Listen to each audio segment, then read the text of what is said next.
Assalamualaikum warahmatullahi wabarakatuh. Perkenalkan, nama saya Mei Lailatus Saada, NIM T2019-4019.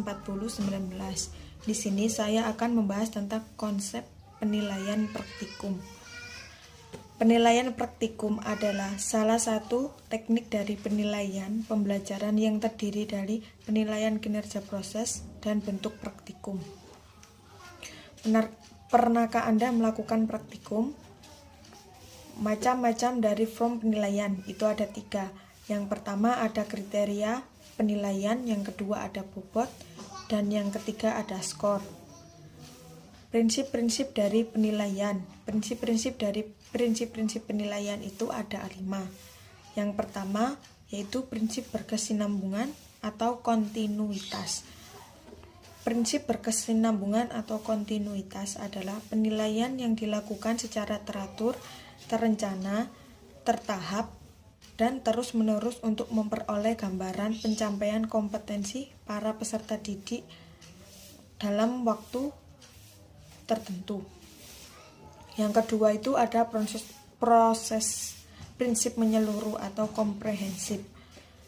Prinsip menyeluruh atau komprehensif yaitu penilaian yang dilakukan dengan cara menyeluruh, mencakup seluruh proses dan domain yang tertuang pada kompetensi dasar. Yang ketiga ada prinsip objektif. Prinsip objektif yaitu penilaian yang harus adil, terencana, dan menerapkan kriteria yang jelas dalam pemberian skor.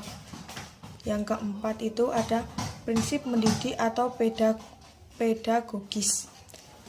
Prinsip mendidik atau pedagogis yaitu proses dan hasil penilaian dapat dijadikan dasar untuk memotivasi, memperbaiki proses pembelajaran bagi guru, meningkatkan kualitas belajar, dan membina peserta didik agar tumbuh dan berkembang secara optimal. Yang terakhir ada prinsip reabilitas atau keajengan. Prinsip reabilitas atau keajengan yaitu berkaitan dengan konsistensi hasil penilaian. Yang selanjutnya itu ada pendekatan penilaian. Pendekatan penilaian itu terdiri dari 2 macam, PAN atau penilaian acuan norma dan PAP atau penilaian acuan patokan. PAN, penilaian acuan norma, yaitu penilaian acuan yang menggunakan norma kelompok atau kelas sebagai pembanding atau batas lulus. Dan yang kedua itu ada PAP, penilaian acuan patokan. Penilaian acuan patokan adalah penilaian yang membandingkan hasil pembelajaran peserta didik dengan patokan atau batas lulus yang telah ditentukan sebelumnya. Yang selanjutnya itu ada penilaian berbasis kompetensi. Penilaian berbasis kompetensi itu ada 3 macam. Yang pertama itu ada teknik penilaian, yang kedua itu ada bentuk instrumen, dan yang ketiga itu ada contoh instrumen. Yang selanjutnya ada teknik penilaian sikap. Teknik penilaian sikap itu ada 4 macam.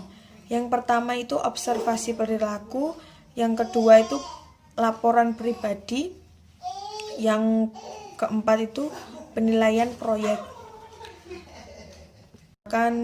Dalam praktikum ini saya menggunakan aplikasi Excel untuk memasukkan nilai praktikum. Yang pertama, kita masuk ke dalam aplikasi Excel terlebih dahulu. Lalu kita buka halaman baru Excel. Setelah itu kita masukkan nilai yang mau dimasukkan ke dalam aplikasi Excel tersebut. Jika menambahkan kita pakai sum, dan jika kita mau merata-ratakan kita memakai average. Sekian dari penjelasan saya. Apabila penjelasan saya kurang memuaskan atau ada salah kata saat saya menjelaskan, saya minta maaf. Sekian dari saya. Billahi taufiq walhidayah, waridha walinaya. Wassalamualaikum warahmatullahi wabarakatuh.